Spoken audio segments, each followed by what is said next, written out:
Poor guy. Sick. Dying.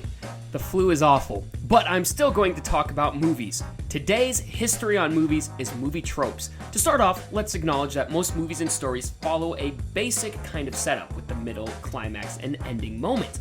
One could even argue that all movies are basically the same, and at the heart of every movie is something called the hero's journey. A full circle where someone begins and ends in the same place but has grown over time. The Odyssey is a perfect example of this. The Odyssey is an excellent hero's journey that follows a basic structure. It was written by Homer and has been told many and many times again. Heck, one could even argue that Jack and Jill is a hero's journey. Every movie follows this, and I mean, it's a little pessimistic to say every movie's the same, but in a sense, movies are very similar. But I like to think of it that it's the journey that counts and how well a movie does it. Anywhere from action movies, shout out to my friends for acting these out because I was really sick, from horror movies. Wow. Heck, let's be honest, dramas, yeah, they have a lot of cliches. Even indie films follow cliches. It's not a bad thing to have tropes and cliches, but it's all about how you do them. And that's why we're going to be looking at some cliches and tropes today. Don't mind that the actors are pretending to talk like me. It just go with it. I couldn't be in the studio. So we're kicking off with my favorite cliche, one that's died over time. We're talking about tumbleweeds, which, granted, you would see them mostly in westerns because tumbleweeds were actually brought over by Russian settlers.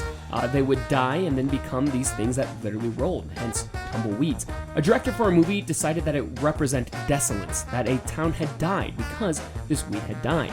So he started putting it in movies. Next thing you know, it started popping up everywhere, being quite popular in westerns. Later on, other shows and movies would adapt this, but more for comedic effect, becoming such a cliche that it's definitely in the history books for being a fun cliche. Now we see it in episodes like Family Guy, where they just do it more as a joke.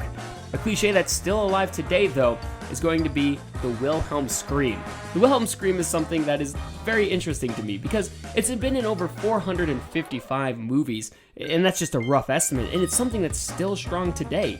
And it's a scream that's kind of out of place, very recognizable, something that most people when they see it, they recognize it.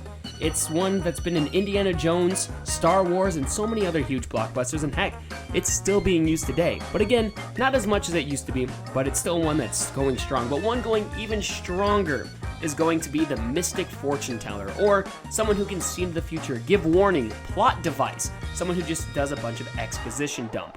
And when done right, it fits movies well. But we've said before, sometimes cliches are a little bad. Sometimes these cliches follow a different culture and do it in a distasteful way, which, again, is bad. It comes off completely ridiculous. And this is one that is still very consistently used and just kind of weird sometimes. Look at that, back where we started. A full hero's journey within a YouTube video as I die a little bit, a little sick.